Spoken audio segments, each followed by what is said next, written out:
Dimanche, vous allez prendre pour qui? Excusez-moi. Mon cœur est avec les Cards de l'Arizona. Ouais. J'aime ce qu'on appelle les underdogs, les négligés. Mais je me doute que les Steelers vont gagner, mais on ne sait jamais. C'est donc dimanche, le grand jour pour les amateurs de football. Super Bowl qui va être tenu à Tampa, en Floride. Pittsburgh en quête de son 6e Super Bowl. Pittsburgh qui a, comme on dit, une défense d'acier qui est favori par tous les experts pour l'emporter. Mais on a vu ce que ça donnait l'an dernier entre les Giants et les Patriots. Juste pour vous donner une idée, je vous ai à peu près un petit tableau sur le Super Bowl et ses impacts. Regardez bien ça. C'est difficile l'impact économique parce que j'ai pu voir entre 300 et 400 millions de dollars pour la ville qui reçoit le Super Bowl en impact direct et indirect. 72 500 personnes vont prendre place dans le Raymond James Stadium dimanche lorsque le match va avoir lieu. Les billets les moins chers que j'ai trouvés cette semaine, 1 700 $. Ça, c'est les moins chers. Une aubaine? Une aubaine, ben oui, il faut vraiment être un amateur, un mordu. Et on parle d'1 milliard de téléspectateurs dans le monde qui vont regarder ce grand match du Super Bowl. Et saviez-vous que pendant le spectacle de la mi-temps, 2000 jeunes fans non payés choisis par la NFL vont s'exciter sur le terrain pendant la performance de Bruce Springsteen? Et notre amie Brigitte serait contente. Brigitte, si on vous envoyait au Super Bowl... Oh mon Dieu! Danser sur du Bruce Springsteen. J'arriverais rien que pour la mi-temps. On s'échangerait le billet. Moi, j'irais voir les deux mi-temps. Oui, c'est vrai. J'attendrai, on pourrait changer de siège. Ouais. Mais là, la grande question pour les fans de Springsteen, et ils sont nombreux, quelle chanson va-t-il chanter? En tout cas, on aura l'occasion, on va s'en parler à 8h45. Là, Mais parce Brigitte, que vous avez la trompette. Oui, la trompette s'en vient. Mais vous avez parlé de Bruce Springsteen un peu plus tôt cette semaine. Vous avez dit que ça va être la première fois qu'il n'y a personne qui va faire du lip-sync. C'est ce que dit lui, qui tient à le faire live, un vrai live, parce qu'on sait que, bon, dans un stade, le son, c'est pas idéal. Là. Alors, à peu près toutes les autres prestations, ça s'est fait en lip-sync. Là. Alors, lui tient à le faire pour vrai. On va voir s'ils sont capables logistiquement d'organiser ça. Météo. Météo.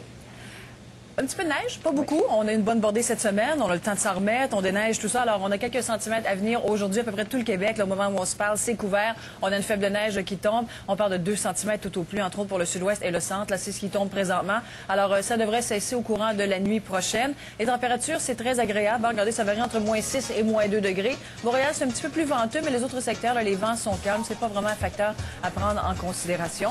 La région de Québec, chez vous également, on prévoit un petit peu de neige, 2 centimètres tout au plus. Pour le Bas-Saint-Laurent, la Côte-Nord, c'est sans nuage tranquillement. 2 centimètres prévus ce soir et cette nuit. Gaspésie, on a un petit peu de neige ce matin et des éclaircies prévues en deuxième partie de journée.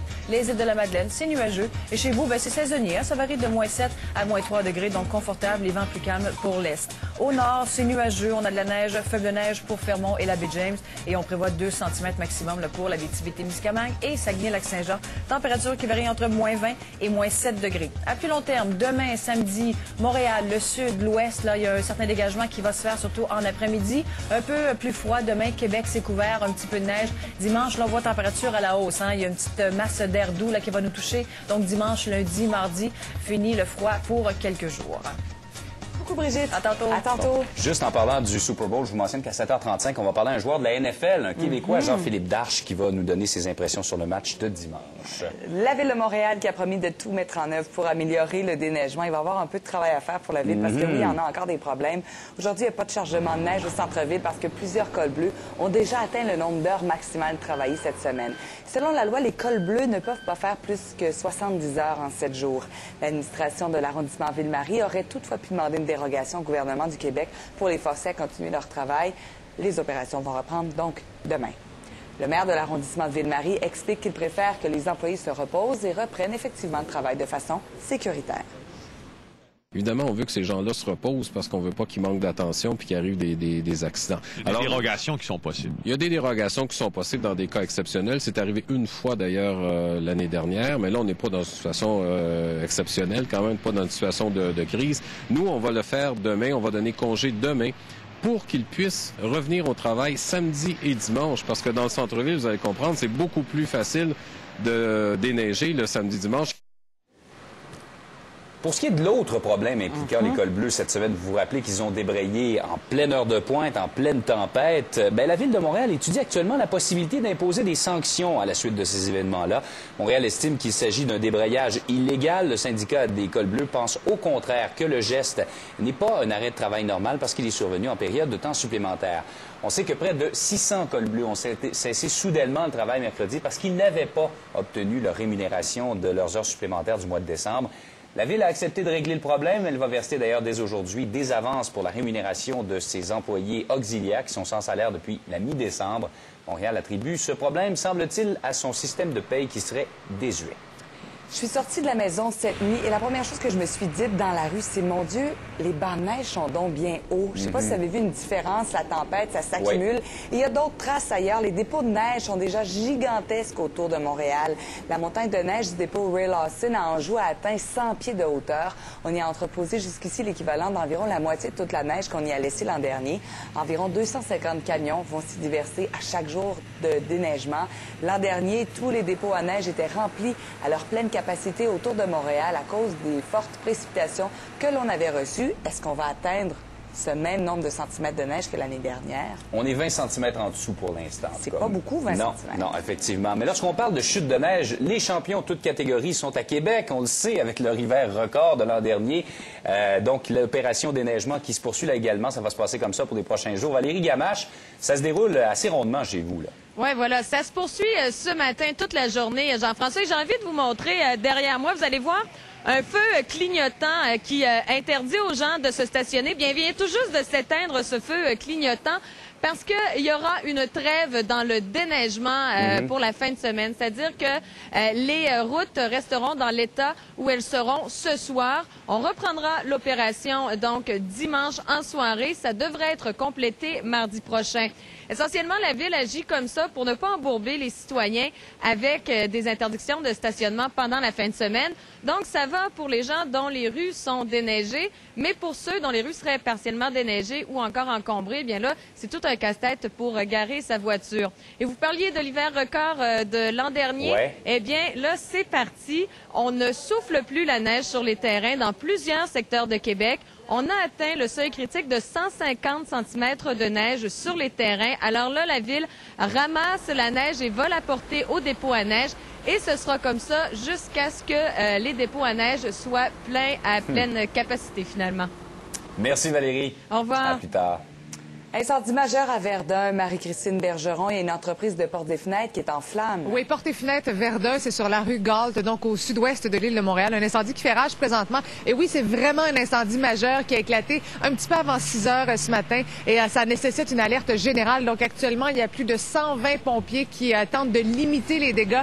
Mais ce qu'il faut comprendre, c'est qu'on y fabrique des balcons dans cette entreprise. Donc, il y a de la résine, il y a du bois. Donc, bien évidemment, tout ça, ça alimente le brasier. Il y a également des résidences qui se trouve à proximité, dont une maison à 3 étages. Donc, on a procédé à des évacuations. Heureusement, là, personne n'a été blessé. Mais on parle déjà fort probablement d'une perte totale pour cette entreprise-là. Et on nous dit également qu'il y a une salle de quilles qui est adjacente. Donc, les pompiers tentent de limiter les dégâts à la bâtisse de cette entreprise. Donc, évidemment, nous, on va se déplacer. On sera en mesure de vous fournir des images en direct un petit peu plus tard cet avant-midi. Parfait, merci beaucoup. À tantôt. Au revoir. La crise économique mondiale fait tellement mal aux manufacturiers BRP Valco en Estrie que Bombardier a décidé de cesser sa production de motomarines. José Cloutier, la fermeture n'est prévue cependant que pour une seule semaine. Bien, écoutez, c'est une première pour le fabricant justement de motomarines qui cessera complètement sa production durant une semaine complète là au début du mois de mars. C'est le cas de le dire, on fera relâche. Cette mauvaise nouvelle a été communiquée aux employés de BRP hier en après-midi. 2000 travailleurs de l'usine de Valcourt et du centre de distribution de Sherbrooke se retrouveront ici en congé forcé pour une semaine. Vous savez, c'est pas étonnant, Bombardier doit, comme d'autres entreprises, s'adapter au ralentissement économique. Et en décembre, le fabricant de motoneiges et de motomarines avait déjà annoncé une rationalisation majeure. À ce moment, c'était 1400 travailleurs qui avaient appris justement qu'ils perdaient leur emploi pour plusieurs semaines. Bien, visiblement, là, cette mesure n'aura pas été suffisante. Alors, conséquemment, il y a d'autres arrêts de production, peut-être même l'application de la semaine de 4 jours qui sont envisagés là, par BRP pour justement diminuer ses coûts de production. L'avenir nous le dira. Merci beaucoup, José. Je vous en prie, au revoir. Au revoir.